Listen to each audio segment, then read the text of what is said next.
बिस्मिल्लाहिर्रहमानिर्रहीम, अस्सलाम वालेकुम। दिस इज मी फरहान नबी बख्शन्ना। जैसे कि आपको पता है कि हमने स्टार्ट की हुई है सिंध बोर्ड की फर्स्ट ईयर की केमिस्ट्री, वो भी लेक्चर वाइज और चैप्टर वाइज, जहां पर हमने जो लास्ट टॉपिक डिस्कस किया था उसका नाम था मोलर वॉल्यूम। आज जो मैं टॉपिक लेके आपके सामने हाजिर हुआ हूं उसका नाम है relation between reactants and products. देखें, अब इसमें समझने की बात यह है कि what are reactants and what are products. काफी स्टूडेंट को तो आता होगा, लेकिन मैं फिर भी समझा देता हूं। देखिए, फॉर एग्जांपल मेरे पास ए और बी है, ये मिलकर बनाते हैं सी को। अब यहां जो मेरे पास होंगे इनको मैं बोलूंगा दीज आर द रिएक्टेंट्स, और जो मेरे इस तरफ होंगे इनको मैं बोलूंगा दीज आर द प्रोडक्ट्स। मतलब मैंने दो चीजों को रिएक्ट करवाया और बदले में मुझे क्या मिला, रिजल्ट मिला, उस रिजल्ट को हम बोलेंगे प्रोडक्ट।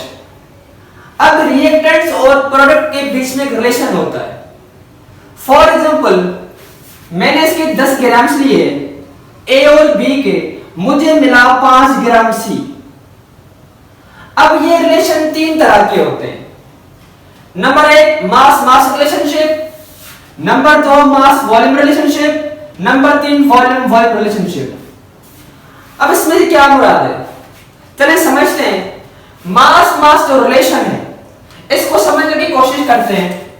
देखिए, मैंने आपको बताया कि मैं दो चीजों को रिएक्ट करवाऊंगा, ए और बी को मैंने रिएक्ट करवाया तो मुझे क्या मिला, सी मिला। मेरी बात को समझना। अब फॉर एग्जांपल मैंने ए और बी के लिए 10 ग्राम्स। अब ये ग्राम्स क्या है, ग्राम्स जो है ये मास का यूनिट है, और मुझे मिला 5 ग्राम कार्बन। ये ग्राम भी क्या है, ये मास का यूनिट है। अब मैं रिएक्टेंट्स भी मास में ले रहा हूं, ग्राम्स में ले रहा हूं, और प्रोडक्ट भी किस में ले रहा हूं, ग्राम्स में ले रहा हूं, मास में ले रहा हूं। यानी से ये साबित हुआ कि अगर आपके पास रिएक्टेंट्स भी ग्राम्स में मौजूद हो और प्रोडक्ट्स भी ग्राम में मौजूद हो तो उस रिलेशन को बोलेंगे मास मास रिलेशनशिप। अब इसका एग्जांपल करते हैं, इसको मजीद समझने की कोशिश करते हैं।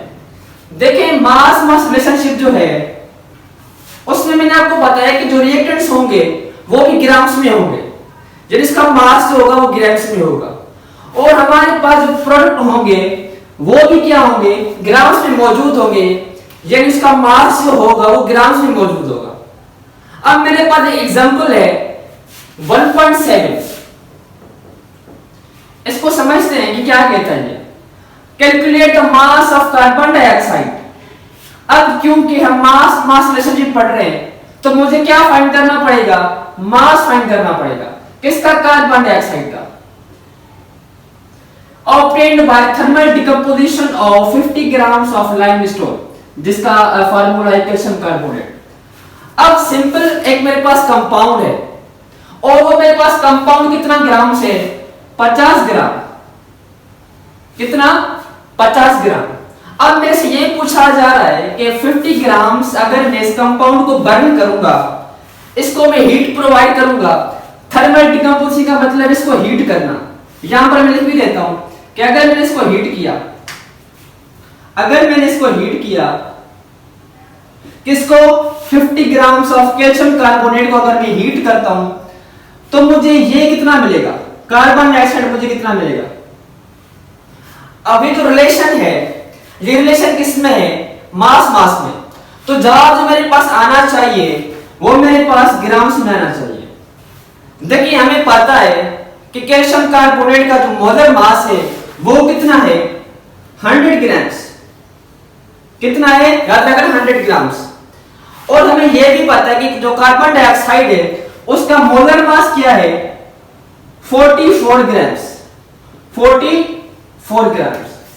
अब यहां से रिलेशन बनता है कि जब मैं 100 ग्राम कैल्शियम कार्बोनेट को बर्न करूंगा तो मुझे क्या मिलेगा, 44 ग्राम ऑफ कार्बन डाइऑक्साइड मुझे मिलेंगे। यानी मेरे पास कंपाउंड मौजूद है कैल्शियम कार्बोनेट। अगर मैं इसको हीट करूंगा 100 ग्राम को मैं हीट करूंगा तो मुझे कार्बन डाइऑक्साइड कितना मिलेगा? 44 ग्राम। अरे बात समझ में। अब यहां पर 100 ग्राम मेरे पास कहां से आए, यहां पर 44 ग्राम मेरे पास कहां से आए? देखिए ये इनका मोलर मास है और हम मोलर मास से जो ना रिलेशन बनाते हैं, सही है। 100 ग्राम मुझे मिला कैल्शियम कार्बोनेट और 100 ग्राम जो मैंने बर्न किया उससे मिला मुझे 44 ग्राम ऑफ कार्बन डाइऑक्साइड। अब मेरे पास जो स्टेटमेंट मौजूद है उसमें मैं 50 ग्राम बर्न कर रहा हूं, उसमें मैं क्या कर रहा हूं 50 ग्राम कैल्शियम कार्बोनेट की बर्न कर रहा हूं, इसको हीट दे रहा हूं और मुझसे यह पूछा जा रहा है कि अगर मैं 50 ग्राम हीट कर रहा हूं कैल्शियम कार्बोनेट को तो मेरे पास कार्बन डाइऑक्साइड कितना ग्राम मिलेगा, जबकि मेरे पास 100 ग्राम बर्न हो रहा है और 44 ग्राम कार्बन डाइऑक्साइड मिल रहा है। लेकिन यहां पर 50 ग्राम में मुझे कार्बन डाइऑक्साइड कितना मिलेगा, तो मैं यहां पर लिखूंगा x। अच्छा एक बात और, इसमें कोई डेटा नहीं होती, इसमें इक्वेशन होती है और वो इक्वेशन भी क्या होना चाहिए, बैलेंस होनी चाहिए। इक्वेशन शुड बी बैलेंस्ड, ये बात याद रखना। इक्वेशन आपके पास बैलेंस होनी चाहिए। मुझे यहां पर देखिए नंबर इक्वल रखने, यहां पर सो बोलते कोफिशिएंट जो नंबर ऑफ मोल को जाया करता है। इस इक्वेशन में जो नंबर है वो बैलेंस ऑलरेडी बैलेंस है, इसमें कोई मदद नहीं करेगा। ये बात समझ में। तो हमारा सॉल्यूशन जो था इसमें डेटा नहीं बनेगा, डायरेक्ट सॉल्यूशन बनेगा हमारे पास। और इसमें 2-3 तरह के जो है ना वो सॉल्यूशन करने के तरीके होते हैं, लेकिन जो सिंपल सा तरीका है वो है by fraction method. By ratio method आप इसको कह सकते हैं, solution by ratio method. Solution by ratio method मैंने यहां पर किया हुआ है, ये बहुत सिंपल है। आइए बस समझ में। तो सिंपल हम यहां क्या करेंगे, इन दोनों को कंपेयर करेंगे कि 100 ग्राम मुझे अगर कैल्शियम कार्बोनेट बर्न करना है तो मुझे 44 ग्राम क्या मिलेगा, कार्बन डाइऑक्साइड मिलेगा। लेकिन अगर मैं 50 ग्राम बर्न करूंगा तो मुझे x यहां पर मालूम करना है। ये रिलेशन बन गया, इसको बोलते हैं हम रेशियो प्रोपोर्शन। आगे बात समझ में। सिंपल हम इसको यूं भी लिख सकते हैं 100 divided by 44 is equal to 50 divided by x। अब यहां पर होगी क्रॉस मल्टीप्लिकेशन, क्रॉस मल्टीप्लिकेशन होगी, x को मैं यहां पर लेके आऊंगा, बाकी वैल्यूज 100 को मैं यहां पर जाके डिवाइड में रख दूंगा। अरे बात समझ में। जब चीजों को मैं सिंपलीफाई करूंगा तो मेरे पास जवाब निकल के आएगा, वो आएगा 22 ग्राम। यानी जब मैं 50 ग्राम को किसके होंगे, कैल्शियम कार्बोनेट के बर्न करूंगा तो मेरे पास जो कार्बन डाइऑक्साइड आएगा वो आएगा 22 ग्राम। इसको बोलते हैं मास मास वॉल्यूम रिलेशनशिप।